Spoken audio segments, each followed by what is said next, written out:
বাগেরহাটের মোংলার চিলা গাবগুনিয়া এলাকায় পারিবারিক কলহের জেরে স্বামী দুলাল শেখকে ডিভোর্স দেন স্ত্রী রঙ্গিলা বেগম। এতে ক্ষিপ্ত হয়ে মঙ্গলবার সন্ধ্যায় রঙ্গিলা বেগমকে কুপিয়ে হত্যা করে দুলাল। পরে পালিয়ে যাওয়ার সময় তাকে আটক করে পুলিশে সোপর্দ করেন এলাকাবাসী।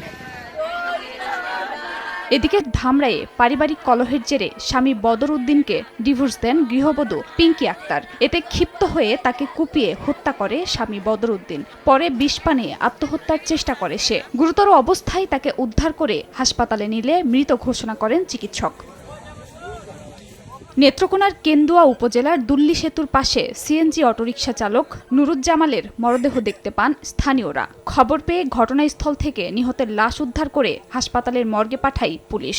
তাৎক্ষণিক হত্যাকারীর বিচারের দাবিতে বিক্ষোভ মিছিল করে এলাকাবাসী। খাদিজা স্বপ্না, সময় সংবাদ।